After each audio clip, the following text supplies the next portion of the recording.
Hello students, very very good morning to all of you. आप सभी बच्चों का स्वागत है आपके इस प्यारे अमेजिंग प्लेटफॉर्म बिहार एग्जाम्स वाला पर। और यहाँ पर आज हम लोग प्रिपरेशन करने वाले हैं, बिहार डीएलएड की तैयारी कर रहे हैं भाई। जनवरी में आपका पेपर होने वाला है, बहुत ही लिमिटेड टाइम है और ऐसे में आपको टॉपिक वाइज क्वेश्चन करने की बहुत ज़्यादा ज़रूरत है। तो आज का जो हमारा टॉपिक है जिससे हम लोग क्वेश्चन करेंगे वो टॉपिक है ह्यूमन ब्लड, या जिसे हम कहते हैं मानव रक्त। मानव रक्त से भी पेपर में बहुत सारे सवाल आते हैं, बहुत सारे क्वेश्चंस यहाँ से डायरेक्टली एग्जाम में पूछे जाते हैं और आपके 2025 वाले पेपर में फ्रीक्वेंटली यहाँ से सवाल आए हुए हैं।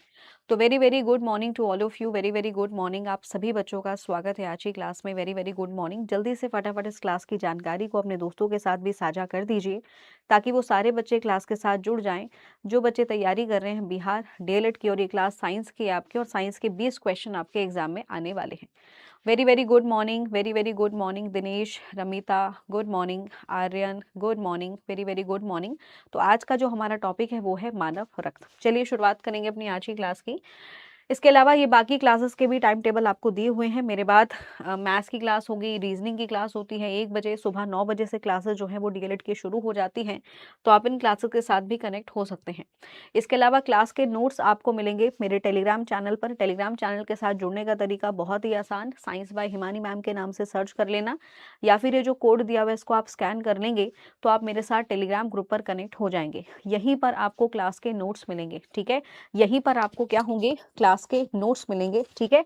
तो चलिए स्टूडेंट्स, शुरुआत करते हैं अपनी आज की क्लास की। और सबसे पहला सवाल आप लोगों की स्क्रीन पर है। सवाल आपसे पूछा जा रहा है, हेमेटोक्रिट सामान्यतः क्या होते हैं। हेमेटोक्रिट्स की अगर मैं बात करूं तो यहाँ पर रक्त कोशिकाओं की बात हो रही है। तो रक्त कोशिकाओं का प्रतिशत कितना होता है, ये आपसे यहाँ पे पूछा जा रहा है। हेमेटोक्रिट का मतलब होता है रक्त कोशिकाएं। तो रक्त कोशिकाएं कितनी होती हैं, कितने प्रतिशत होती हैं, ये आपको बताना है। इससे पिछली क्लास में हम लोगों ने परिसंचरण तंत्र के बारे में पढ़ा था, जहां पर मैंने आपको बताया था कि भाई ब्लड दो चीजों से मिलकर बना है, प्लाज्मा से और रक्त कोशिकाओं से। प्लाज्मा और रक्त कोशिका दोनों का प्रतिशत मैंने आपको पिछली क्लास में बता दिया था।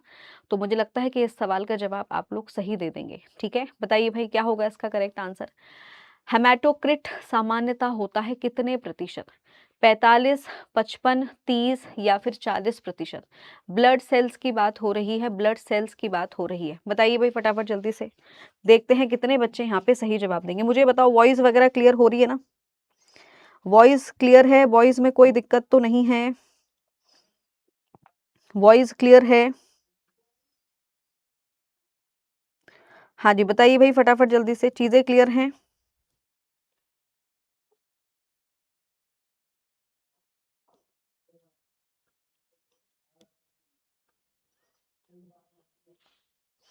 हाँ जी बहुत ही अच्छे, बहुत ही शानदार। तो स्टूडेंट्स यहाँ पर अगर हम बात करें हेमेटोक्रिट्स की, अगर मैं बात करूँ तो ये ब्लड सेल से रिलेटेड ही होता है। और इसका मीनिंग अगर मैं बात करूं तो मुख्यतः इसे हम आरबीसी के लिए इस्तेमाल करते हैं, लाल रक्त कोशिका के लिए इस वर्ड का प्रयोग किया जाता है। लाल रक्त कोशिका के लिए मुख्यतः इस शब्द का इस्तेमाल होता है, ये चीज आपको पता होनी चाहिए। अब 55% जो बच्चे आंसर कर रहे हैं वो तो इसका जवाब है नहीं, 55% इसका आंसर नहीं है। अगर बात की जाए रेड ब्लड सेल्स की, तो हमारे ब्लड में जो ब्लड सेल्स होते हैं ये नॉर्मली आपको 45% मिलेंगे। नॉर्मली क्या होंगे, नॉर्मली ये आपको 45% मिलेंगे। बट क्योंकि आरबीसी की बात की जा रही है तो इसका परसेंटेज जो होगा वो 40 के आसपास हो सकता है, याद रखना है। बट अब हम ब्लड सेल्स की बात करेंगे तो 45% आप इसका आंसर मार्क करेंगे ए ऑप्शन, जिसमें 20% बच्चों में से ब्रोकन, गजाला, संजीव, टॉक्सिक, इन लोगों ने सही जवाब दे दिया है। यहाँ पे क्वेश्चन के माध्यम से समझिए कि हम रक्त के बारे में बात कर रहे हैं, ब्लड के बारे में बात कर रहे हैं। रक्त जो है वो दो चीजों से मिलकर बना है। एक होता है जिसे हम कहते हैं प्लाज्मा, प्लाज्मा की वजह से रक्त में तरलता है, प्लाज्मा की वजह से ही रक्त बह सकता है, उसमें बहने की क्षमता है, ध्यान रखेंगे। दूसरी चीज इसमें आपको मिलेंगे ब्लड सेल्स, जिनको हम रक्त कोशिका कहते हैं, जिनको रक्त कोशिका कहा जाता है, याद रखेंगे रक्त कोशिका। रक्त कोशिकाएं होती हैं 45% और प्लाज्मा होता है 55%, याद रखना है, इंपॉर्टेंट है। रक्त जो है एक संयोजी ऊतक है, ध्यान रखेंगे, इसको कहा जाता है तरल संयोजी ऊतक। इसको हम तरल संयोजी ऊतक की श्रेणी में रखते हैं, याद रखना है। रक्त को तरल संयोजी ऊतक कहा जाता है, ये चीज आपको पता होनी चाहिए। हमारे ब्लड में 3 तरह की रक्त कोशिकाएं हैं, लाल रक्त कोशिका, श्वेत रक्त कोशिका और ब्लड प्लेटलेट्स। याद रखना है, इंपॉर्टेंट है ब्लड प्लेटलेट्स।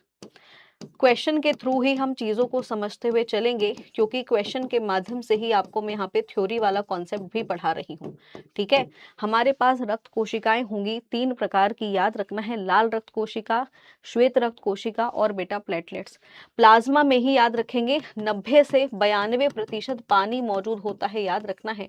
और इस पानी के अलावा प्लाज्मा के अंदर ही आपको मिलेंगे सारे के सारे न्यूट्रिएंट्स, सारे पोषक तत्व यहीं पर मिलेंगे, सारे ब्लड प्रोटीन्स आपको यहीं पर मिलेंगे, सारे के सारे विटामिन मिनरल्स आपको प्लाज्मा में ही मिलेंगे, और यहाँ पर आपको सॉल्ट्स भी मिलेंगे, याद रखना है। और यहीं पर आपको मिलेगा यूरिया भी, याद रखेंगे, इंपॉर्टेंट है।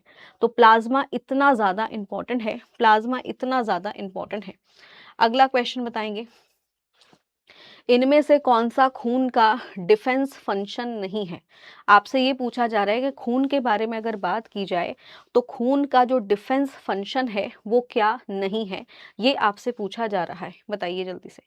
डिफेंस फंक्शन का मतलब होता है कि हमारा ब्लड जो है वो हमको बीमारियों से भी बचाता है, क्योंकि ब्लड के अंदर जो श्वेत रक्त कोशिकाएं हैं वो हमारे शरीर का सोल्जर हैं, हमारे शरीर के सैनिक हैं। तो डिफेंस सिस्टम का काम क्या नहीं है? ब्लड क्लॉटिंग करना, रक्त का थक्का जमाना, डेड सेल्स को हटाना, पैथोजेंस को यानी जो भी रोग वाहक है जिनकी वजह से रोग हो रहा है उनको हटाना, या फिर पीएच मेंटेन करना, खून का पीएच रेगुलेट करना। तो क्या काम डिफेंस सिस्टम का नहीं है? नहीं, आपसे यहाँ पे पूछा जा रहा है।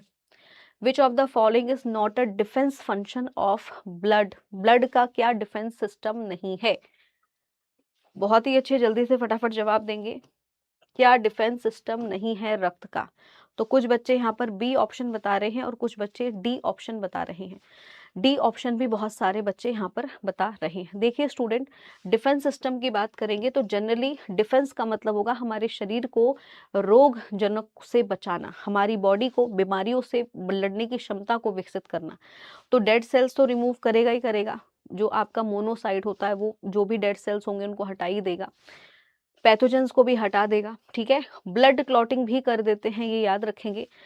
पीएच को भी ये मेंटेन करेंगे। लेकिन हम जब डिफेंस सिस्टम की बात कर रहे हैं तो यहाँ पर आपको ध्यान रखना है कि जो पीएच रेगुलेट करने की जिम्मेदारी वो इसकी नहीं है, वो प्लाज्मा की होती है। ध्यान रखना है, D option.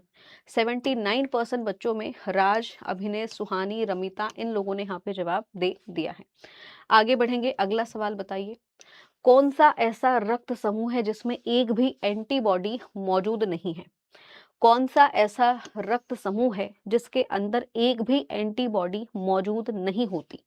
Blood group A, blood group B, blood group A B या फिर ब्लड ग्रुप ओ?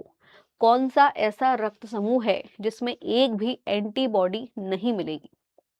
बताइए जल्दी से भाई, कौन सा रक्त समूह ऐसा है जिसमें आपको एक भी एंटीबॉडी नहीं मिलेगी? और ये क्वेश्चन बहुत इंपॉर्टेंट क्वेश्चन है, क्योंकि ये आपके 2025 वाली एक शिफ्ट में क्वेश्चन दिया गया था। कौन सा वाला ऐसा ब्लड ग्रुप है जिसके अंदर एक भी एंटीबॉडी मौजूद नहीं होती? देखो, आपके खून के अंदर आपका जो ब्लड है, आपका जो रक्त है, यहाँ पर जो लाल रक्त कोशिकाएं हैं, अगर मैं इनकी बात करूं तो यहाँ पर 2 चीजें मिलेंगी। एक तो मिलता है बेटा एंटीजन, एक क्या मिलता है? एक मिलता है एंटीजन। और दूसरा क्या होता है, इसी के सरफेस पर आपको मिलेंगी एंटीबॉडीज। तो आपके खून में 2 चीज मिलेंगी, एक तो मिलेगी एंटीबॉडी और एक मिलेगा एंटीजन। एंटीजन को हम कैपिटल ए और कैपिटल बी से दर्शाते हैं और एंटीबॉडीज को स्मॉल ए और स्मॉल बी से दर्शाते हैं।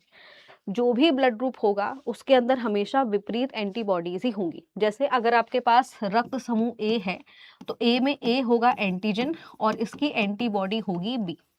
इसके अंदर जो एंटीबॉडी आपको मिलेगी वो मिलेगी क्या? वो मिलेगी बी, याद रखना है। अगर बी ब्लड ग्रुप है तो इसमें एंटीजन बी होगा और एंटीबॉडी होगी ए। जब हम ए बी ब्लड ग्रुप की बात करते हैं तो उसमें एंटीजन ए बी मिलेगा और एंटीबॉडी कुछ भी नहीं होती, एंटीबॉडीज होती ही नहीं है। ब्लड ग्रुप ओ की बात करेंगे तो इसमें कोई एंटीजन नहीं है, इसमें दोनों की दोनों एंटीबॉडीज मौजूद है। तो आपसे क्या पूछा था? आपसे पूछा था कि वो कौन सा ऐसा रक्त समूह है जिसमें कोई भी एंटीबॉडी नहीं होगी, और उसका आंसर हो जाएगा आपका C option, that is called blood group A B. Blood group A B के अंदर कोई भी एंटीबॉडी नहीं होती। 76% बच्चों ने सही जवाब दिया है, जिसमें relaxin, alone boy, Yasmin, basic education, इनका जवाब यहाँ पे सही है। तो आंसर क्या होगा? आंसर होगा सी ऑप्शन, आंसर होगा बेटा सी ऑप्शन। तो जिस किसी भी व्यक्ति का ब्लड ग्रुप ए बी होगा, उसके ब्लड में कोई भी एंटीबॉडी नहीं होगी, केवल एंटीजन होगा ए और बी। ए और बी एंटीजन होगा, याद रखना है, इंपॉर्टेंट है। आप जो ये ब्लड ग्रुप पढ़ते हो, रक्त समूह के बारे में जो आप पढ़ते हो कि हर व्यक्ति का ब्लड ग्रुप अलग अलग होता है, इसके पीछे ये एंटीजन जिम्मेदार होते हैं, क्योंकि ये एक स्पेशल प्रकार का ग्लाइकोप्रोटीन है, जिसके कारण हम सबका ब्लड ग्रुप अलग अलग होता है, ठीक है। और इसी कारण से ए बी ब्लड ग्रुप वालों को हम क्या कहते हैं? यूनिवर्सल रिसेप्टेड। ये हर किसी का ब्लड इनको हम डोनेट कर सकते हैं, हर किसी का ब्लड ग्रुप इनको दिया जा सकता है, इसलिए इनको हम कहते हैं यूनिवर्सल रिसेप्टेंट। ये सबका खून इनको दिया जा सकता है, याद रखेंगे। आगे बढ़ेंगे, अगला सवाल बताओ। वह रक्त समूह जिसमें कोई भी एंटीजन मौजूद नहीं है, उसको क्या कहेंगे? अभी पिछले वाले क्वेश्चन में ही मैंने समझा दिया था, तो इसका आंसर तुम लोग कर सकते हो। हाँ बेटा जी, कर सकते हो। अगर आप कोई भी एग्जाम की प्रिपरेशन कर रहे हो जिसमें साइंस आता है, तो ये क्लास आपके लिए उतनी ही यूजफुल रहने वाली है जितनी बिहार डीएलएड वाले बच्चों के लिए है। हाँ बेटा, कर सकते हो साहिल, कर सकते हैं आप। राइट, इस सवाल का जवाब दो। वो कौन सा ऐसा रक्त समूह है जिसमें एक भी एंटीजन नहीं है? Blood group A, blood group B, blood group A B, या फिर ब्लड ग्रुप ओ? बताइए जल्दी से।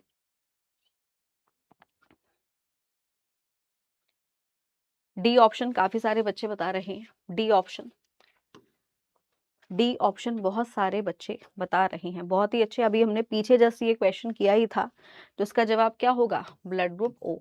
जिन व्यक्तियों का ब्लड ग्रुप ओ होता है, उनके ब्लड में कोई भी एंटीजन नहीं होता, कोई भी एंटीजन उनके ब्लड में नहीं होता है। तो डी ऑप्शन जो है वो इसका सही जवाब होगा। 89% बच्चों ने यहाँ पे सही जवाब दिया है, जिसमें टॉक्सिक, अभिषेक और अलोन बॉय का जवाब सबसे पहले आया है। इसके पास क्या मिलेगा? इसके पास मिलेंगी बोथ एंटीबॉडीज, इसके पास मिलेंगी दोनों एंटीबॉडीज, इसके पास होंगी, याद रखना है, इंपॉर्टेंट है, इसमें दोनों एंटीबॉडी होंगी, एंटीबॉडी ए भी और एंटीबॉडी बी भी। इसीलिए जिनका ब्लड ग्रुप ओ होता है, और ओ में भी खासकर जो ओ नेगेटिव होते हैं, ये क्या कहलाते हैं? ये कहलाते हैं यूनिवर्सल डोनर, यानी इनका रक्त जो है किसी को भी दान किया जा सकता है, इसीलिए इनको यूनिवर्सल डोनर हम कहते हैं। सार्वभौमिक दानकर्ता इनको कहा जाता है, याद रखेंगे, सार्वभौमिक दानकर्ता इनको बोलते हैं, ध्यान रखना है, इंपॉर्टेंट है, आपको पता होना चाहिए, that is very very important. तो ब्लड ग्रुप ओ के अंदर भी ओ नेगेटिव वाले जो होते हैं वो क्या कहलाते हैं? यूनिवर्सल डोनर कहलाते हैं।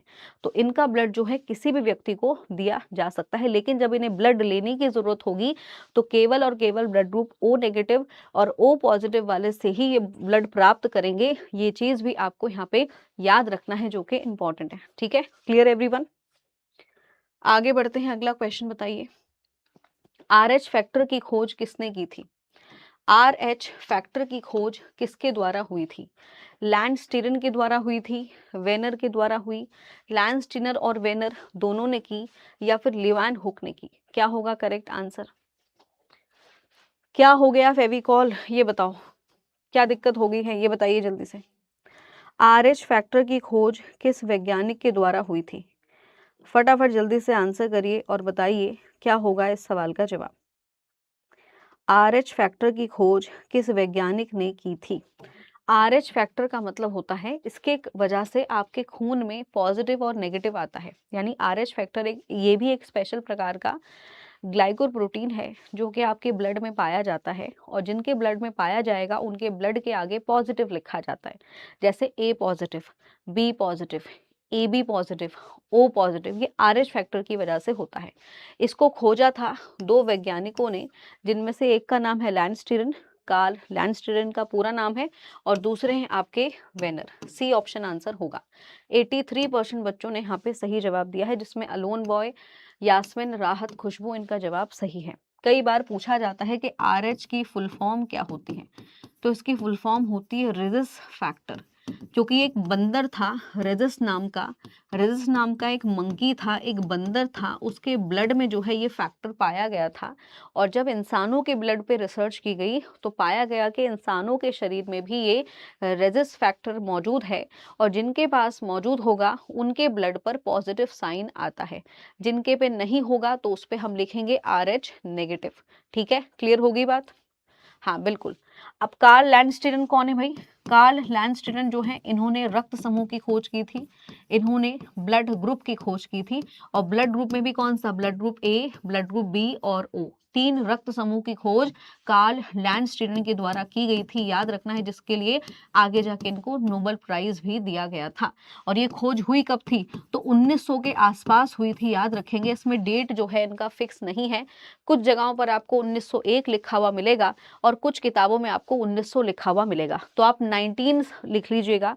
1900 के आसपास इन्होंने खोजा था, याद रखेंगे, इंपॉर्टेंट है। राइट, क्लियर होगी बात? चलिए, बहुत ही अच्छे, बहुत ही शानदार। आगे बढ़ते हैं, अगला सवाल बताइए।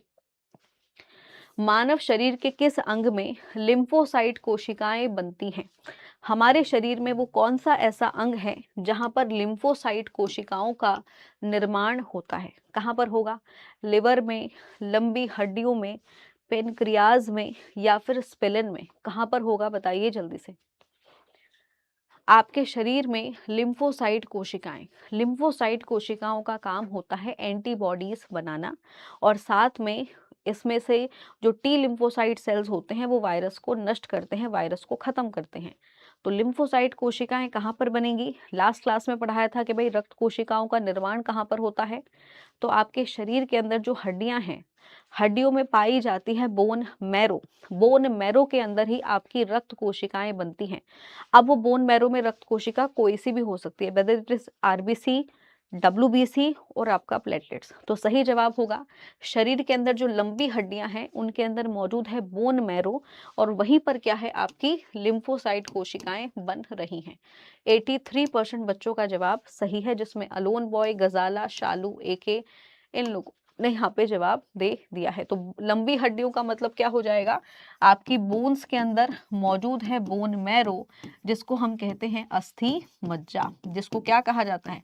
जिसको कहा जाता है बेटा अस्थि मज्जा, याद रखेंगे, इंपॉर्टेंट है। ठीक है, क्लियर? आगे बढ़ेंगे, अगला सवाल बताइए। यदि पिता का रक्त समूह AB है और माता का रक्त समूह B है, तो उनके बच्चे में कौन सा रक्त समूह संभव नहीं है? अगर फादर का ब्लड ग्रुप AB दे रखा है और मदर का ब्लड ग्रुप B है, तो बच्चे का ब्लड ग्रुप क्या नहीं हो सकता? AB, B, A या फिर O, क्या नहीं हो सकता है? बताइए जल्दी से। हाँ जी, बहुत ही अच्छे, फटाफट जल्दी से जवाब दीजिए, क्या होगा इस सवाल का जवाब? यदि पिता का रक्त समूह AB है और माता का रक्त समूह B है, तो बच्चे का ब्लड ग्रुप क्या नहीं हो सकता है? AB, B, A या फिर O, क्या नहीं होगा, ये आपको बताना है। हाँ जी, बहुत ही अच्छे, फटाफट जल्दी से जवाब देंगे। Good morning, very very good morning जो बच्चे अभी क्लास के साथ जुड़े हैं, गुड मॉर्निंग। तो आंसर इसका क्या हो जाएगा? इसका आंसर हो जाएगा ब्लड ग्रुप O। उनके बच्चे का ब्लड ग्रुप O नहीं हो सकता है, याद रखेंगे। कारण क्या है? ब्लड ग्रुप O के अंदर कोई भी एंटीजन नहीं होता, जबकि AB के अंदर क्या मिलेगा? आपको दोनों एंटीजन मिलेंगे। B में भी एंटीजन होगा और A में भी एंटीजन होगा, लेकिन ब्लड ग्रुप O के अंदर कोई भी एंटीजन नहीं होगा, इसलिए इसकी पॉसिबिलिटी बिल्कुल भी नहीं है। तो D ऑप्शन यहाँ पे आंसर होगा। 82% बच्चों का जवाब सही है, जिसमें टॉक्सिक, नूर, शालू, AK बॉस, इन लोगों ने यहाँ पे जवाब दे दिया है। अगला सवाल बताएंगे। खून के फ्लूइड हिस्से को क्या कहा जाता है? खून का जो द्रव्य हिस्सा है उसको हम क्या कहेंगे? बताइए जल्दी से। खून के द्रव्य हिस्से को क्या कहा जाता है, जिसकी वजह से खून में तरलता मौजूद है, उसको हम क्या बोलेंगे? प्लाज्मा बोलेंगे, ब्लड टिश्यू कहा जाएगा, उसको लिम्फ कहा जाएगा, या फिर उसे साइटोप्लाज्म, या फिर उसे हम कोशिका द्रव्य कहेंगे? क्या कहेंगे? बताइए जल्दी से। खून के फ्लूइड हिस्से को क्या कहते हैं? The fluid compound of blood is called, क्या उसको कहा जाएगा जिसकी वजह से खून के अंदर पानी की तरह बहने की क्षमता मौजूद है? अगर ये नहीं होगा तो ये क्या है, ब्लड आपका कभी फ्लो ही नहीं कर पाएगा, वो कभी एक जगह से दूसरी जगह पर बह ही नहीं पाएगा, याद रखेंगे, इंपॉर्टेंट है। तो इसका आंसर क्या है, इसका सही जवाब होगा that is called plasma, A option. 87% बच्चों का जवाब सही आया है, जिसमें गुड्डू, रोहन, सहसरम इन लोगों ने यहाँ पे जवाब दे दिया है। तो सही जवाब है प्लाज्मा। प्लाज्मा की वजह से ही रक्त के अंदर तरलता मौजूद है, याद रखेंगे। मैंने अभी आपको बताया कि आपका जो खून है, आपका जो ब्लड है, इस रक्त के अंदर अगर मैं बात करूं तो जो प्लाज्मा होता है, इसी की वजह से इसमें फ्लूइड मीडियम है।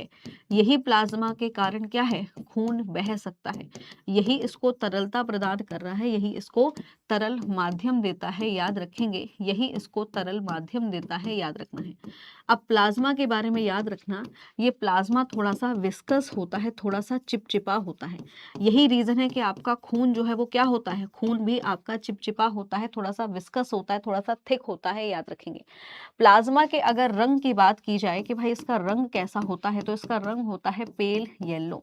प्लाज्मा येलो कलर का होता है, पीले रंग का होता है, याद रखेंगे।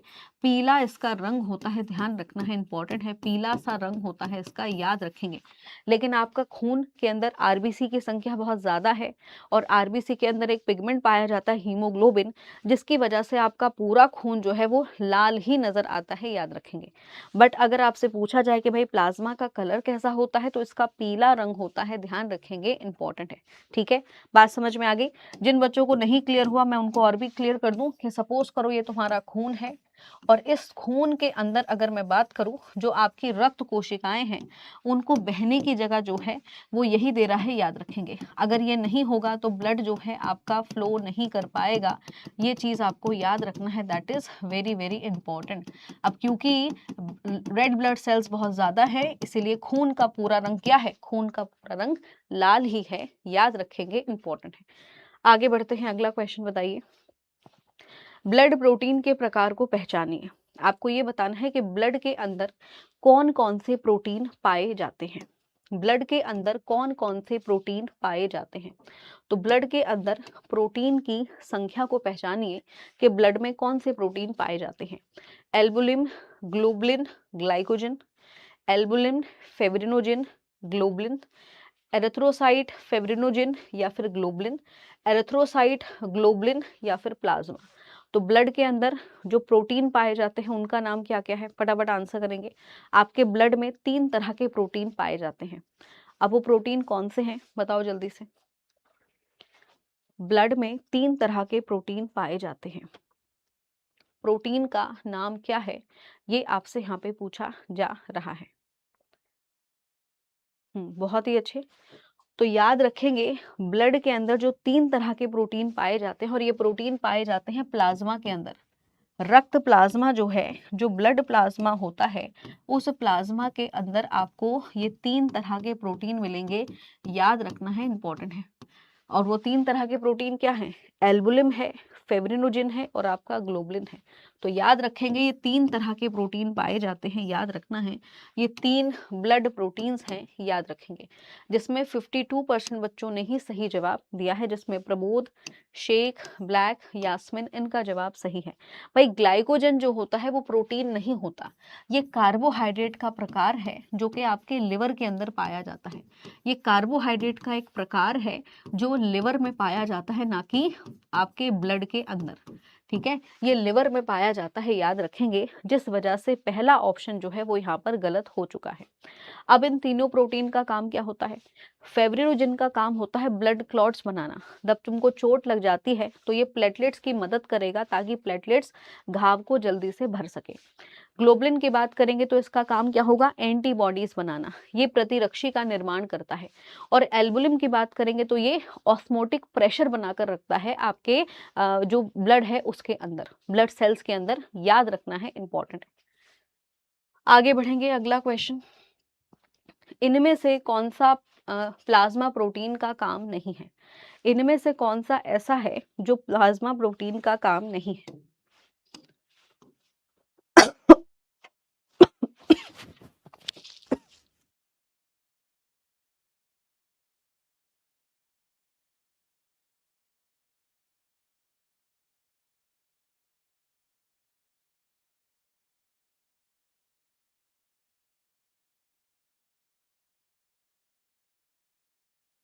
कौन सा ऐसा है जो ब्लड प्लाज्मा का काम नहीं है, जो प्लाज्मा के अंदर प्रोटीन पाए जाते हैं उनका काम नहीं है? बताइए क्या काम नहीं है?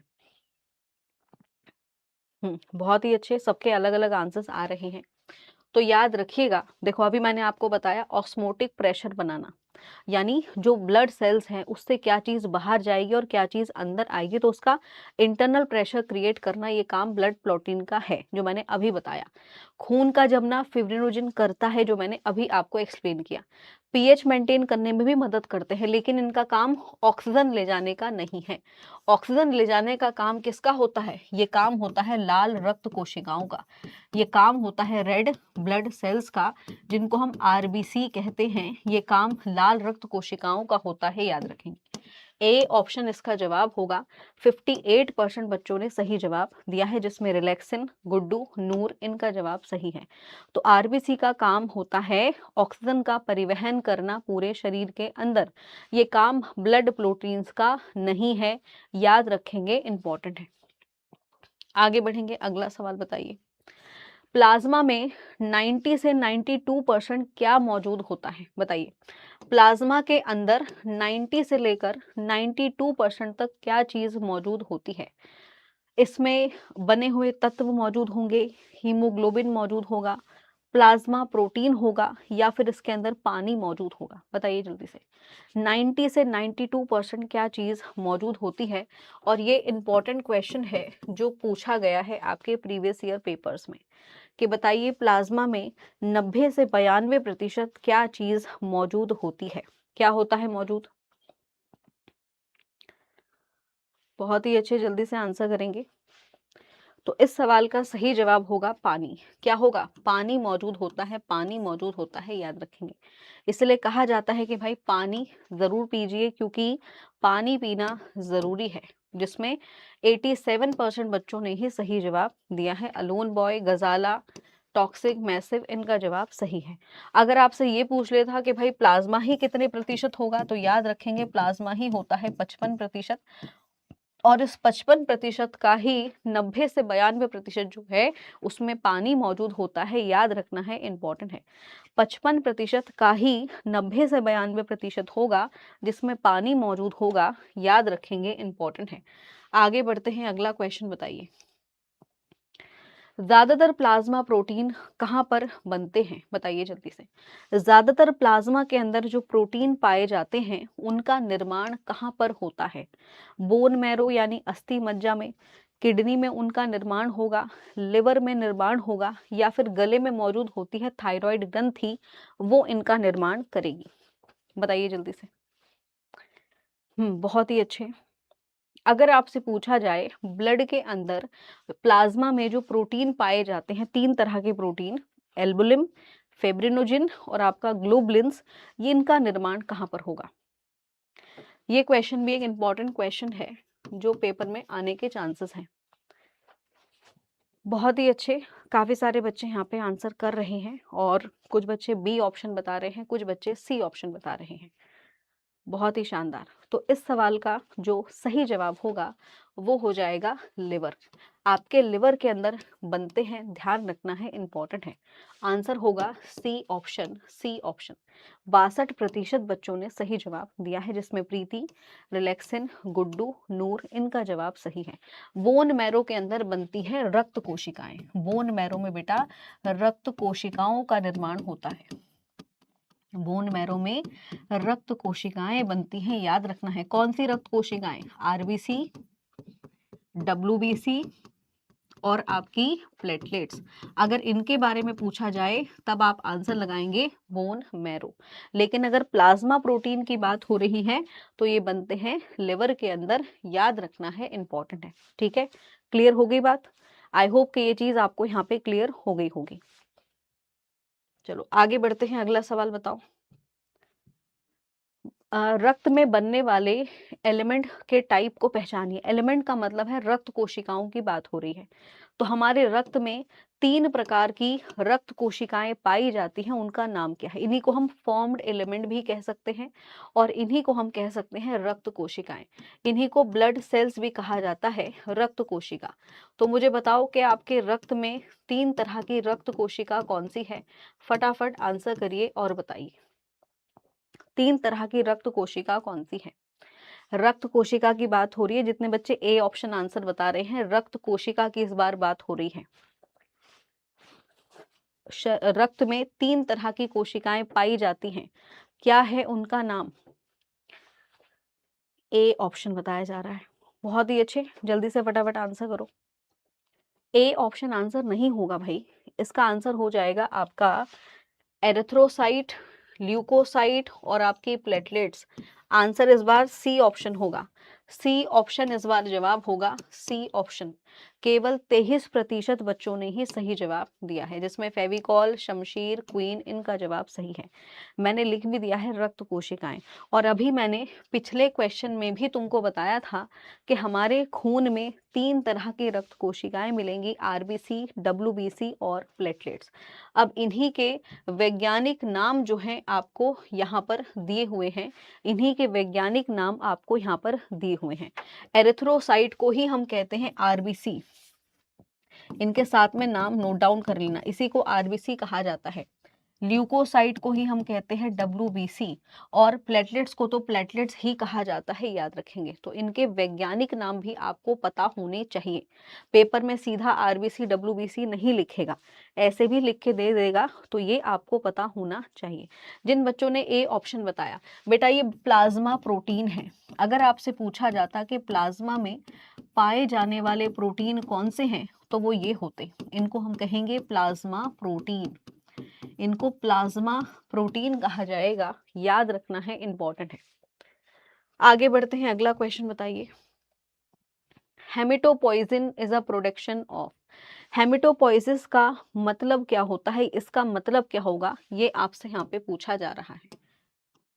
हेमेटोपॉइसिस का मतलब क्या होगा, इसमें हम किस चीज का उत्पादन कर रहे हैं? प्लाज्मा प्रोटीन का, केवल लाल रक्त कोशिकाओं का, केवल श्वेत रक्त कोशिकाओं का, या फिर लाल रक्त, श्वेत रक्त और प्लेटलेट जो होती हैं, इन तीनों प्रकार की कोशिकाओं का? बताइए जल्दी से। हेमेटोपॉइसिस की अगर बात की जाए तो यहाँ पर हम किस चीज का निर्माण करते हैं? हेमेटोपॉइसिस में किस चीज का निर्माण किया जाता है? क्या होगा इसका करेक्ट आंसर? बताइए जल्दी से भाई। हेमेटोपॉइसिस में किस चीज का निर्माण होता है?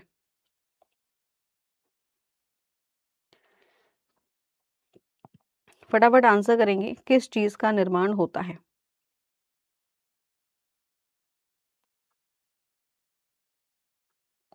हेमेटोपॉइसिस में किस चीज का निर्माण होता है, ये आपसे पूछा जा रहा है।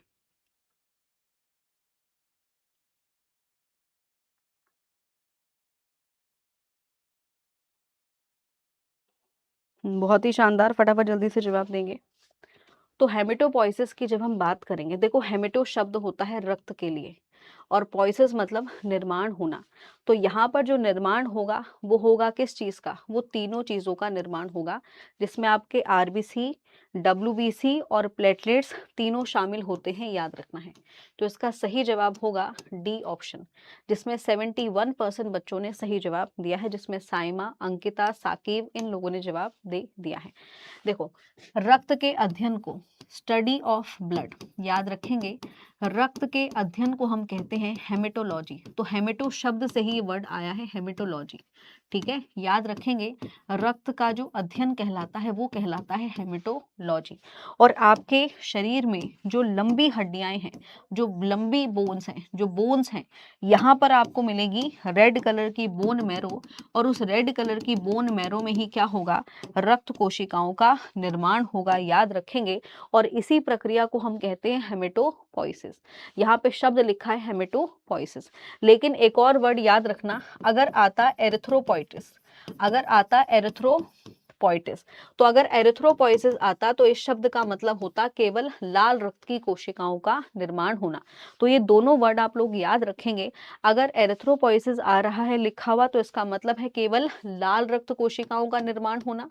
लेकिन अगर आ रहा है लिखा हुआ हेमेटोपोइसिस तो इसका मतलब है सभी तीनों प्रकार की कोशिकाओं का निर्माण होना। और ये तीनों प्रकार की कोशिकाओं का निर्माण होता है रेड बोन मैरो में, जिसे हम लाल अस्थि मज्जा कहते हैं, वहां पर इस चीज का निर्माण होगा, याद रखेंगे। क्लियर? आगे बढ़ते हैं, अगला सवाल बताइए। बड़ों में ब्लड सेल्स कहाँ पर बनते हैं, यानी अडल्ट्स के अंदर, आप भी अडल्ट हो, आपकी बॉडी में रक्त कोशिकाओं का निर्माण कहाँ पर होगा? बड़ों में यानी अडल्ट में रक्त कोशिकाओं का निर्माण कहाँ पर होता है? किडनी में होगा, लिवर में होगा, स्प्लेन में होगा, या फिर रेड बोन मैरो यानी लाल अस्थि मज्जा में होगा? कहाँ पर होगा? बताइए जल्दी से। बहुत ही अच्छे, जल्दी से फटाफट आंसर करेंगे। रक्त कोशिकाओं का निर्माण वयस्क में यानी अडल्ट में कहाँ पर होता है? वयस्क में कहाँ पर होगा, ये आपसे यहाँ पे पूछा जा रहा है।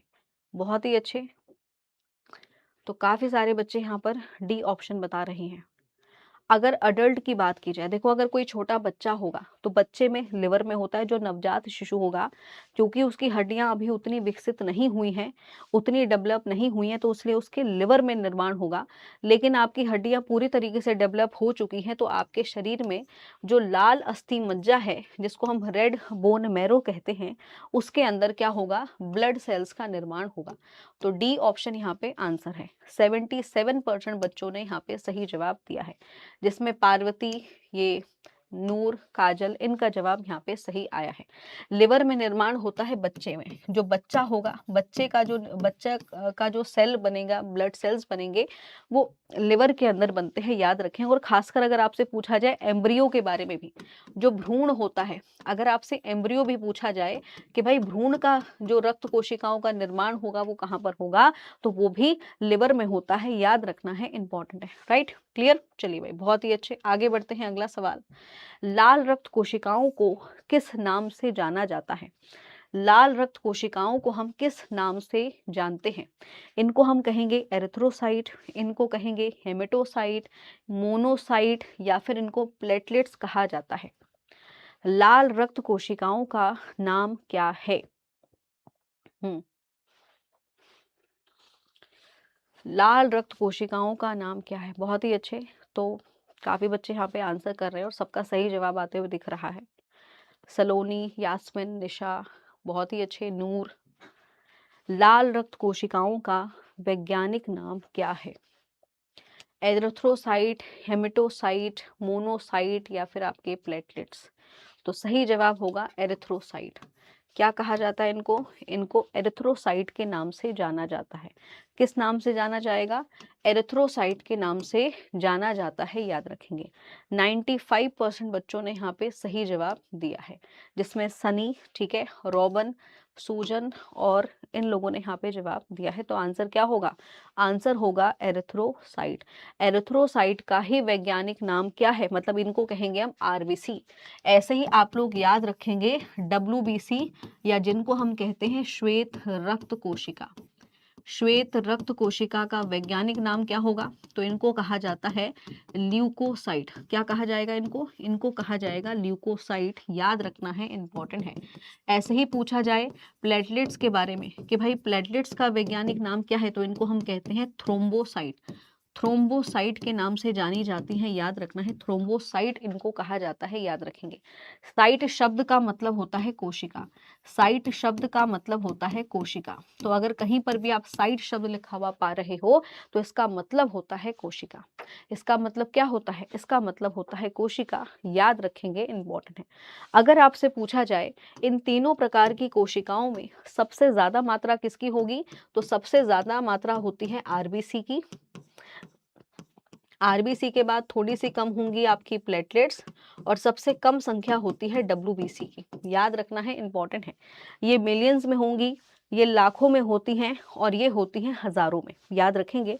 आपके खून में आरबीसी लगभग 5.5 मिलियन होंगी, याद रखना है। ये लगभग 3.5 लाख के आसपास होती हैं और ये 6 से लेकर लगभग 8,000 के आसपास होती हैं, याद रखेंगे, इंपॉर्टेंट है। आगे बढ़ते हैं, अगला सवाल बताइए। एरिथ्रोसाइट का मुख्य घटक क्या है? एरिथ्रोसाइट का मुख्य घटक क्या होता है? फेब्रिनोजिन, हीमोग्लोबिन, ग्लोबुलिन या फिर लिपोप्रोटीन? एरिथ्रोसाइट का मुख्य घटक क्या होता है? क्या होता है एरिथ्रोसाइट का मुख्य घटक? यानी लाल रक्त कोशिकाओं का जो मुख्य घटक है उसको क्या कहा जाएगा? फटाफट जल्दी से आंसर करिए और बताइए क्या होगा इसका सही जवाब। बताइए फटाफट जल्दी से। आपसे पूछा जाएगा कि भाई एरिथ्रोसाइट का मुख्य घटक क्या होता है? फेब्रिनोजिन, हीमोग्लोबिन, ग्लोबुलिन या फिर आपका लिपोप्रोटीन? क्या होगा इसका मुख्य घटक? पोल रिफ्रेश, चलो अभी कर देते हैं पोल को रिफ्रेश। इसमें मुख्य घटक मिलेगा आपको हीमोग्लोबिन। लाल रक्त कोशिकाओं में पाया जाता है बेटा हीमोग्लोबिन। तो आंसर होगा बी ऑप्शन। 96% बच्चों ने सही जवाब दिया है, जिसमें साकिब, शेख, सहसाराम, अनुष्का, इनका जवाब यहाँ पे सही है। आपके शरीर में जो लाल रक्त कोशिकाएं हैं, आरबीसीज हैं, इनके अंदर मुख्य तौर पर पाई जाती हैं हीमोग्लोबिन। हीमोग्लोबिन का कार्य होता है ऑक्सीजन का परिवहन करना। अगर हीमोग्लोबिन नहीं होगी तो आपके शरीर के अंदर ऑक्सीजन का परिवहन नहीं हो पाएगा, याद रखेंगे। ये जो हीमोग्लोबिन है ये एक लाल रंग का वर्णक है, ये रेड पिगमेंट है, जिसके कारण खून का रंग लाल होता है। इसी के कारण जो है खून का जो रंग है वो क्या होता है? वो लाल होता है, याद रखना है, इंपॉर्टेंट है। तो ये भी अगर आपसे पूछा जाए कि खून का रंग लाल किसकी वजह से है, तो वो हीमोग्लोबिन की वजह से है, याद रखेंगे।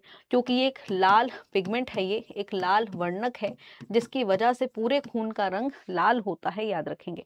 और इसी के कारण क्या होगा? ऑक्सीजन की सप्लाई होती है, ये भी आपको याद रखना है। आगे बढ़ते हैं, अगला क्वेश्चन बताइए। एरिथ्रोसाइट की संख्या कितनी होती है? लाल रक्त कोशिकाओं की संख्या कितनी होती है, ये आपसे यहाँ पे पूछा जा रहा है।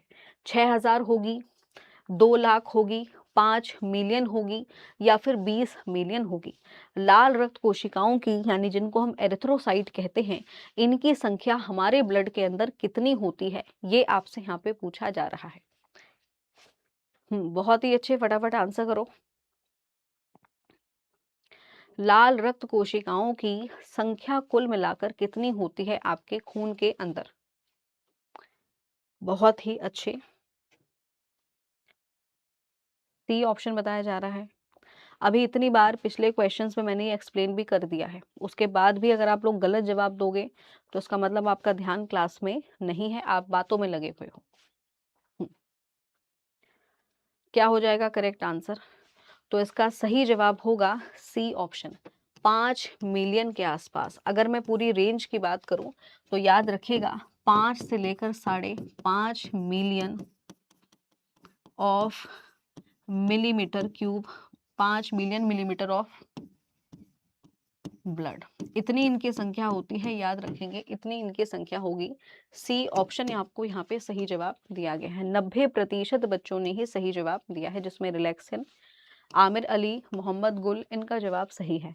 अगर आपसे 6,000 की बात की जाती तो ये होती आपकी श्वेत रक्त कोशिका, WBC।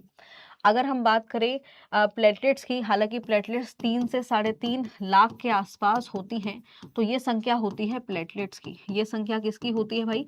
प्लेटलेट्स की होती है, और ये अप्रोक्सीमेटली है, लगभग। कुछ लोगों में ये 4 लाख के आसपास भी होती है, ध्यान रखना है, इंपॉर्टेंट है। ठीक है, क्लियर? आगे बढ़ते हैं, अगला सवाल बताइए। अगला सवाल आपसे पूछा जा रहा है, लाल रक्त कोशिकाओं का जीवन काल कितने दिन का होता है? लाल रक्त कोशिकाओं का जीवन काल लगभग कितने दिन का होता है? 10 दिन का, 60 दिन का, 120 दिन का, या फिर ये कई सालों तक जिंदा रह सकती हैं? बताओ। जो बच्चे लेट आए हैं, मैं आपको क्लास का टाइम बता दूं बेटा। क्लास रोजाना सुबह 11 बजे शुरू होती है और आप 11 बजे सुबह कनेक्ट हो सकते हैं। ठीक है, ऑन टाइम क्लास में जुड़ोगे, काफी सारे क्वेश्चन कर लोगे। लेट जुड़ोगे तो फिर चीजें आप मिस कर दोगे। तो बताइए फटाफट जल्दी से, एरिथ्रोसाइट की संख्या जो है, मतलब लाल रक्त कोशिकाओं का जीवन काल कितने दिन का होता है? कितने दिन का इनका जीवन काल होता है? और ये क्वेश्चन भी इंपॉर्टेंट क्वेश्चन है क्योंकि ये प्रीवियस ईयर में पूछा गया था। हम्म तो इस सवाल का सही जवाब होगा 120 दिन का। लगभग 120 दिन का इनका जीवन काल होता है, याद रखेंगे। सी ऑप्शन आंसर है, जिसमें 94% बच्चों ने सही जवाब दिया है। Massive reader, toxic, alone boy, राहत, इन लोगों ने जवाब दे दिया है। तो अगर मैं इसकी रेंज की बात करूं कि लगभग अगर कितने से कितने दिन का होगा, तो रेंज याद रखिएगा 100 से लेकर 120 दिन। पेपर में अगर 100 से 120 दिन भी लिखा हुआ आ रहा है तो ये आंसर भी सही होगा, याद रखेंगे। लगभग 100 से 120 दिन के अंदर जो होती हैं ये नष्ट हो जाती हैं, याद रखेंगे। अब ये नष्ट कहाँ पर होती हैं? तो ये नष्ट होती हैं स्पेलिन में, याद रखना है। ये नष्ट होती हैं स्पेलिन में, याद रखना, जिसको स्पिल्ला कहा जाता है, ध्यान रखेंगे। इसी को लाल रक्त कोशिकाओं का कब्रिस्तान बोलते हैं, याद रखेंगे। ठीक है, इसी को लाल रक्त कोशिकाओं का कब्रिस्तान भी कहा जाता है, याद रखना है। अगला सवाल बताइए, erythropoietin is produce primarily bye. Erythropoietin मुख्य तौर पर कहाँ पर बनती हैं? एरिथ्रोपोइटिन मुख्य तौर पर कहाँ पर बनती हैं? बोन मैरो के अंदर, किडनी में, स्केलेटल मसल्स यानी कंकाल मांसपेशी में, या फिर स्पिलिन में। एरिथ्रोपोइटिन का निर्माण कहाँ पर होता है? कहाँ पर होगा बताइए जल्दी से।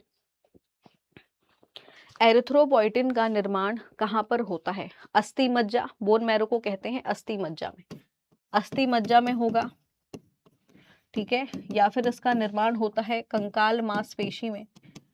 तो आपको बताना है कि इसका निर्माण कहाँ पर होता है। एरिथ्रोपोइटिन मतलब मैंने समझा दिया था कि एरिथ्रोपोइटिन का मतलब क्या होता है, तो उसी के अकॉर्डिंग आप लोग आंसर बता सकते हो। एरिथ्रोपोइटिन का मीनिंग क्या होता है, ये आपसे यहाँ पे पूछा जा रहा है।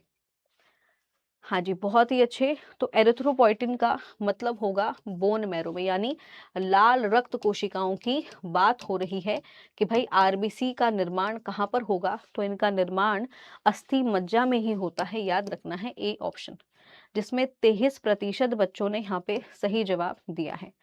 सासाराम, सनी, अनुष्का, इन लोगों ने यहाँ पे जवाब दे दिया है। हालांकि एक चीज याद रखेंगे, एरिथ्रोपोइटिन नाम का एक हार्मोन भी होता है जो आपकी किडनी बनाती है। तो एरिथ्रोपोइटिन नाम का एक हार्मोन भी है जो किडनी के द्वारा बनता है, याद रखेंगे। एक हार्मोन है जो किडनी के द्वारा बनेगा और जिसके कारण बोन मैरो के अंदर क्या होगा, लाल रक्त कोशिकाओं का निर्माण होता है, याद रखेंगे। ठीक है, आगे बढ़ते हैं। अगला सवाल बताइए, आपसे पूछा जा रहा है, इस क्वेश्चन का आंसर करिए और बताइए। Compare to red blood cell, white blood cells are. आपसे पूछा जाए लाल रक्त कोशिकाओं की तुलना में श्वेत रक्त कोशिकाओं के बारे में क्या चीज यहाँ पर दी गई है, बताइए फटाफट जल्दी से। लाल रक्त कोशिकाओं की तुलना में श्वेत रक्त कोशिकाओं के बारे में क्या बात कही गई है? इनका जो न्यूक्लियस होगा बड़ा होगा और एक के पास न्यूक्लियस होता ही नहीं है। एक में नाभिक बड़ा होगा और दूसरे में है ही नहीं। छोटा होता है उसमें न्यूक्लियस ही नहीं होगा, बताइए जल्दी से। छोटा होगा और न्यूक्लियस होता है, बताओ फटाफट आंसर करो, क्या होगा इसका जवाब। आपसे पूछा जा रहा है compare to red blood cells, WBC में क्या होगा? Compare to red blood cells, WBC में क्या चीज मौजूद होती है? लाल रक्त कोशिकाओं में क्या चीज पाई जाएगी, ये आपसे यहाँ पे पूछा जा रहा है। डब्ल्यूबीसी में क्या चीज पाई जाएगी जो लाल रक्त कोशिका में नहीं होती? तो डब्ल्यूबीसी के अंदर जो नाभिक होता है वो बड़ा होगा और मौजूद होता है, याद रखेंगे। जबकि जो आपकी लाल रक्त कोशिकाएं हैं इनके पास न्यूक्लियस होता ही नहीं है। बी ऑप्शन, 75% बच्चों ने सही जवाब दिया है, जिसमें नूर, एके बॉस, आमिर अली, इनका जवाब सही है। यहाँ पर एक चीज आप नोट करेंगे, जो लाल रक्त कोशिकाएं होती हैं इनके पास, लाल रक्त कोशिका के पास न्यूक्लियस नहीं होता है, याद रखेंगे। ये नाभिक रहित कोशिकाएं होती हैं, याद रखना है। इनको हम कहते हैं नाभिक रहित कोशिका। आपके पूरे शरीर के अंदर एकमात्र ऐसी कोशिका होगी जिसके पास न्यूक्लियस नहीं होता है। और इनके पास न्यूक्लियस ना होने का कारण ये है कि इनको करनी है ऑक्सीजन की सप्लाई, ताकि ऑक्सीजन की सप्लाई के लिए इनको ज़्यादा से ज़्यादा जगह मिल सके। इसीलिए इनके पास क्या है, नाभिक नहीं होता, इसलिए इनको हम कहते हैं न्यूक्लियस वॉइड सेल्स। इसीलिए इनको क्या कहा जाता है, न्यूक्लियस वॉइड सेल्स कहा जाता है, याद रखेंगे। सबसे ज्यादा प्रचुर मात्रा में पाई जाने वाली श्वेत रक्त कोशिकाएं कौन सी हैं? सबसे ज्यादा प्रचुर मात्रा में पाई जाने वाली श्वेत रक्त कोशिका कौन सी है? न्यूट्रोफिल, एजिनोफिल, बेजोफिल या फिर लिम्फोसाइट? बताइए जल्दी से। सबसे ज्यादा प्रचुर मात्रा में पाई जाने वाली श्वेत रक्त कोशिकाएं कौन सी हैं? श्वेत रक्त कोशिकाएं 5 प्रकार की होंगी और ये आपके शरीर में अलग अलग तरीके का काम करेंगी। तो सबसे ज्यादा जो पहले लड़ने आती हैं जीवाणुओं से, रोगाणुओं से, वो होंगी जिनकी मात्रा सबसे ज्यादा होती है, जिनको हम फ्रंट लाइन सोल्जर के नाम से भी जानते हैं। तो इस सवाल के जवाब की अगर बात करेंगे तो इस क्वेश्चन का करेक्ट आंसर होगा न्यूट्रोफिल्स। न्यूट्रोफिल्स लगभग 60 से 65% जो है आपके खून के अंदर मौजूद होती हैं, याद रखना है। 60 से 65% मौजूद होती हैं, ध्यान रखेंगे। और इन्हीं को हम कहते हैं फ्रंट लाइन सोल्जर। ये जीवाणुओं को नष्ट करती हैं, याद रखेंगे। 85% बच्चों का जवाब सही है, जिसमें अलोन, रिलैक्सिन, गजाला, राहत, इन लोगों ने जवाब दे दिया है। बहुत ही अच्छे, बहुत ही शानदार। अब आप लोगों के लिए आज का होमवर्क मैं आपको देने वाली हूँ, और होमवर्क ये है कि आप लोग मुझे बताएंगे मेगाकार्योसिस फ्रेगमेंट किसके होते हैं। ये आपके लिए होमवर्क है। ये आपको होमवर्क में इस सवाल का जवाब देना है, ठीक है। इस सवाल का जवाब आप लोग होमवर्क में देंगे। बाकी ये क्लासेस के टाइम टेबल आपके सामने मौजूद है। जो बच्चे नए हैं मैं उनको बता दूं, क्लास रोजाना सुबह 11 बजे शुरू हो जाती है, तो आपको रोजाना सुबह 11 बजे क्लास के साथ जुड़ना। और बाकी क्लासेस का टाइम टेबल भी आपको यहाँ पर दिया हुआ है। बाकी क्लास के नोट्स आपको मेरे टेलीग्राम चैनल पर मिल जाएंगे, तो यहाँ पर आप जुड़ जाइएगा। और अब जरा देखते हैं कि आज के टॉपर्स कौन हैं। तो आज की क्लास को टॉप किया है खुशबू ने, सेकंड रैंक आई है मैसिव रीडर की। उसके बाद रमिता, शाकिब शेख, टॉक्सिक, ठीक है, रोबाना, सहसरम, ये सारे स्टूडेंट्स हैं जिन्होंने क्लास में पार्टिसिपेट किया है। बहुत ही अच्छे, बहुत ही शानदार। बाकी अगर आप लोग थ्योरी पढ़ना चाहते हो, कंप्लीट थ्योरी अगर आप पढ़ना चाहते हैं, तो आपके लिए पीडब्ल्यू पर आप सभी जानते हैं कि रिकॉर्डेड बैच भी आपको दिया हुआ है। अगर आप पीडब्ल्यू का ऐप डाउनलोड करते हैं तो आपको यहाँ पर मिलेगा रिकॉर्डेड बैच डीएलएड का। क्योंकि एग्जाम इसका जल्दी आएगा, तो ये कंप्लीट का डीएलएड का रिकॉर्डेड बैच आपको दिया हुआ है, जिसकी कीमत है 999 रुपए। आप इस बैच के साथ भी जुड़ सकते हैं और सारे सब्जेक्ट्स की कंप्लीट थ्योरी आप पढ़ सकते हैं। क्योंकि आपका पेपर जनवरी में है, तो लाइव बैच में तो पॉसिबल नहीं है, लेकिन रिकॉर्डेड बैच अगर लोगे तो आप यहीं से सिलेबस को जो है बढ़िया तरीके से कंप्लीट कर लोगे, राइट। ठीक है स्टूडेंट, तो चलिए भाई इसी के साथ सेशन को ओवर करेंगे। Thank you so much, bye bye and take care.